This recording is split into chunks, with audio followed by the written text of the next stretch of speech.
ಸ್ನೇಹಿತರಿಗೆ ಅವನ ಸೋಮನ ಬಗ್ಗೆ ಮಾತಾಡ್ತಾರೆ. ನನಗೆ ಬಾಯಿ ಕುಲ್ಚೆಟ್ ಹೋಗ್ತಿದ್ದೆ, ಅವತ್ತಿನ ಅವ್ನ ಹೆಸರು ಹೇಳಿದ್ರೆ ತಪ್ಪು ಮಾಡಿದ್ದೀನಿ, ನಾನು ಕ್ಷಮಿಸ್ಬೇಕು ಅಂತ ನಿಮ್ಮನ್ನೆಲ್ಲ ಕೇಳ್ತಾ ಇದ್ದೀನಿ. ಯಾವುದಾದ್ರು ದೃಷ್ಟಿನಲ್ಲಿ ಒಂದು 40 ವರ್ಷದಿಂದ ನಮ್ಮ ಸ್ನೇಹಿತರೆ ಕ್ಷಮಿಸಿ ಅಂತ ಹೇಳ್ಬಿಟ್ಟಿದ್ದಾರೆ. ಯಾಕೆಂದ್ರೆ ಅವ್ರ ಮುಖ ನೋಡಿದ್ದು ಒಂಥರ, ಮೊದಲ ಮುಖ ಚೆನ್ನಾಗಿತ್ತು, ರಿಸಲ್ಟ್ ಬಂದು 24 ಗಂಟೆ ಮೇಲೆ ಅವ್ರ ಮುಖ ಹೆಂಗಾಯ್ತು ನಾನು ನೋಡಿದಾಗ ನನ್ನ ಮನಸ್ಸೇ ಅಲಸೇ ಹೋಯ್ತು. ಸ್ವಾಮಿ ನನ್ನೇ ಕುಂಡಿಸ್ಕೊಂಡು ಅವ್ರು ಯಾವನೊಬ್ಬರು ಗುರುಗಳು MLA ಬೈತಾನೆ ಕುಂತ್ಕೊಂಡು, ಒಬ್ಬ ಹೊಗಳತಾನೆ ಕುಂತ್ಕೊಂಡು. ಅವ್ನು ನಮ್ಮ ಲಾಸ್ಟ್ ಟೈಮಲ್ಲಿ ಅವನು ಮೊದಲಿಂದ ಕೂಡ ಮೇಲೆ ಫೈಟ್ ಮಾಡ್ತಾ ಇದ್ದೀವಿ. ಉದ್ದೇಶಪೂರ್ವಕವಾಗಿ ಹೊಗಳ್ತಾನೆ. ನಾನೇನು ಮಾಡಬೇಕು, ನಾನು ಅಲ್ಲೇನೂ ಮಾತಾಡಲಿಲ್ಲ. ಅಯ್ಯೋ ಇವತ್ತಾಯ್ತು ನಿನ್ನ ಕಾರ್ಯಕರ್ತ ನನಗೆ ಪುಸ್ತಕ ಬರಲ್ಲ ಅಂತ ಹೇಳಿ ಹೋಗ್ಬಿಟ್ಟು. ಯಾಕೆಂದ್ರೆ ನಮ್ಗೆ ಇನ್ಸಲ್ಟ್ ಆಗೋದು ಉದ್ದೇಶ ಮಾಡೋದು. ಯಾರು ಮಠ ಹಾಕಿದ್ರು ಹೇಳ್ತಕ್ಕಂಥದ್ದು ಗೊತ್ತಿಲ್ಲ. ಗೆದ್ದುಬಿಟ್ಟವನು ಹೊಮ್ಮು ಲಕ್ಷದ 76,000 ಬಂದು ಅದಕ್ಕಿಂತ ಲೀಡರ್ನೇ ಬೇಕು.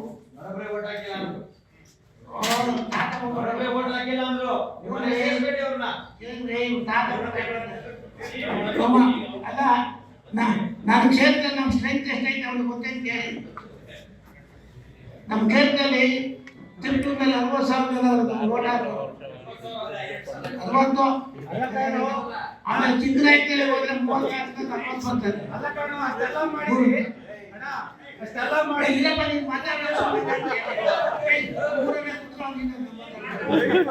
ಆಮೇಲೆ ಉಡುಪಿ ಬಂದ್ರೆ 43,000 ಎಲ್ಲ ಮೀಟಿಂಗ್ಸು. ಒಬ್ಬೊಬ್ಬ 50 ಓಟ್ ಹಾಕ್ಸಕ್ಕೆ ನಮ್ಮ ಹಂಗಿಲ್ಲ, ಬಹಳ ಅಭಿಮಾನಿ ಪೂರ್ವಕವಾಗಿರ್ತಾರೆ. ತುರ್ಬೇಕರೆಗೆ ಹೋದ್ರೆ ಜ್ಞಾನ ಸೈನ್ಯ ಮಾತಾಡ್ತಾರೆ. ನನಗೆ ನಾನು ಅಂತ ನಮ್ಮ ಕಾಲೇಜಲ್ಲಿ ಒಂದು ಮೀಟಿಂಗ್ ಕರೆದೆ, ಅವರೆಲ್ಲ ಊಟಕ್ಕೆ ಕರೆದು ಎಲ್ಲ ಮುಖಂಡರನ್ನ ಒಂದು 150 ಜನ ಮುಖಂಡರನ್ನ ಕರೆದಿದ್ದೆ. ನಮ್ಮವರು ಸ್ವಲ್ಪ ಗೌರವಗಳು ಕರೆದಿದ್ದೆ. ಉದ್ದೇಶದ ಮೇಲೆ ಸೀಕ್ರೆಟ್ ಮಾತಾಡ್ತಾರೆ ಗೊತ್ತಾಗಕ್ಕೆ ಬೇಡ ಅಂತ ಅವರೆಲ್ಲ ತೀರ್ಮಾನ ಹೇಳಿದರು. ಯಾಕನ್ನ ತಲೆ ತಿಂತಿ, ನಾವು 63,000 ಲೀಡ್ ಬರ್ತದೆ, ಒಕ್ಕಲೂರು ನಾವೆಲ್ಲ ಒಂದಾಗಿದ್ದೀವಿ, 65,000 ಲೀಡ್. ಯಾರು ನಮ್ಮನೆ ಹುಡ್ಕೊಂಡು ನಮ್ಗೇನಿಲ್ಲ. ಅವತ್ತೇ ಅವತ್ತಿಂದ ನಾನು ಮಾತಾಡಿಸಿಲ್ಲಮ್ಮ. ಅವತ್ತೇ ತೀರ್ಮಾನ ತಗೊಂಡು ನೀನು ಕೃತಜ್ಞನ ಅಂತ, ಕೃತಜ್ಞತೆ ಅಲ್ಲ ಕೃತಜ್ಞನ, ಸಹಾಯ ನಾನು ಚೂಡಿ ಹಾಕು ಎಲ್ಲ ಹಾಕ್ತೇವೆ. ಅದು ನಾವು ತಡ್ಕೋಬೇಕು. ನಾವು ಜೀವನದಲ್ಲಿ ಏನೋ ತಪ್ಪು ಮಾಡ್ತಾ ಇದ್ದಾರೆ ಆದಾಗ ನಮಗೆ ಮುಂದಿನ ಹೆಸರಿ ಮೊದಲ ಕಾರ್ಯ 58 ಏನು ಆಗೋಗ್ಬಿಡುತ್ತೆ. ಮುಂದಿನ ಪೀಳಿಗೆ ಹೇಳ್ತೀನಿ, ಇಂಥ ಕೃತಜ್ಞತೆಯಲ್ಲಿರ್ತಕ್ಕಂಥ ಯಾರು ಕೂಡ ನಾವು ಸಹಕಾರ ನಾವು ತಪ್ಪು ಮಾಡಿದ್ದೆ. ಇದೆಲ್ಲ ದೇಶಾಭಿಮಾನವಾಗಿರ್ತಕ್ಕಂಥ ಕ್ಷಮಾಪಣೆ ಕೇಳ್ತಾ ಇದ್ದೀವಿ. ಮಾಡಿದ ತಪ್ಪಿಗೆ ಅವರು ಮೋದಿ ಅವರು ಹೇಳಿದ್ರು ನನಗೆ, ಅಲ್ಲಪ್ಪ ನೀನು ಚೆನ್ನಾಗಿದ್ದೀಯಾ, ಆರೋಗ್ಯವಾಗಿದ್ಯಾ, ಒಳ್ಳೆ ರೆಕಾರ್ಡ್ ಐತೆ, ನಿಂತಿದ್ದಲ್ಲಿ ಯಾರ್ದಾಯ ಕೊಡ್ತೀಯ ಅಂದರು. ಇಲ್ಲೆಲ್ಲ ಅವ್ರಿಗೆ ಮಾತು ಕೊಟ್ಟಿದ್ದೀನಿ, ನನಗೆ ಬೇಡ ಗೊತ್ತಾಯ್ತಾ. ಜೊತೆಗೆ ನಮಗೆ ಕಾಯಿಲೆ ಜಾಸ್ತಿ. ಎಲೆಕ್ಷನ್ ಟೈಮ್ನಲ್ಲಿ ಇಂಗ್ಲೀಷ್ ಕೊಡೋದು ₹1 ಕೊಡೋಕ್ಕೆ, ದೇವೇಗೌಡರ ಮೇಲೆ ನಿಲ್ಲಿಸ್ಬಿಟ್ಟು ನನಗೆ ₹1 ಕೊಡೋದು. ಇವರೆಲ್ಲ ಒಳಗಿದ್ಬಿಟ್ರು. ನೋಡ್ಸೋಣ, ಸೋಮಣ್ಣ ನಮಗೆ ಅಂಡರ್ಸ್ಟ್ಯಾಂಡ್ ಮಾಡಿದ್ರು. ಆ ಪ್ರಶ್ನೆ ಬೇರೆ. ನನಗೆ ಎಷ್ಟಾಯ್ತು ಮಾತ್ರ ಸ್ವಾಮಿ ₹150 ಕೋಟಿ ಖರ್ಚು ಮಾಡಿದ್ರು. ಅವ್ರನ್ನ ಹೋರಾಟ ಮಾಡಬೇಕು.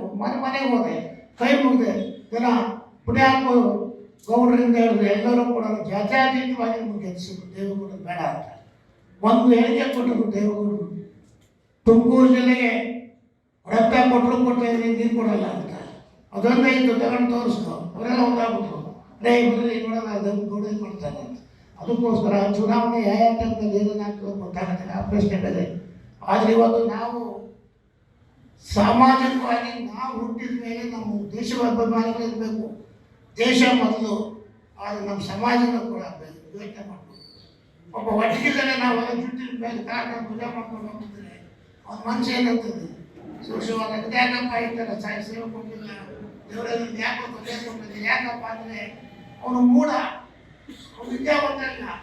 ಅವ್ರ ಮಗನಾಗಲಿ ಮಗಳಾಗಲಿ ಉದ್ಯೋಗಗಳಾದರೆ ನಾವು ಮಾಡ್ತಾರೆ. ಅದಕ್ಕೋಸ್ಕರ ಆ ಕೆಲಸ ನಾವು ಮಾಡಬೇಕಾಗ್ತದೆ. ಸ್ನೇಹಿತರೆ, ಕಾಲೇಜುಗಳು ಮಾಡಬೇಕು, LKG ಮಾಡಬೇಕು, ಇವೆಲ್ಲ ಮಾಡಿದ್ರೆ ನಾವು ಹುಟ್ಟಿದ ಮೇಲೆ ಒಂದು ಸಾರ್ಥಕವಾಗ್ತದೆ. ಅದಕ್ಕೋಸ್ಕರವಾಗಿ ನಮ್ಗೆ ಯಾಕೆ ನಮ್ಮನ್ನು ನೋಡಿ ಎಲ್ಲ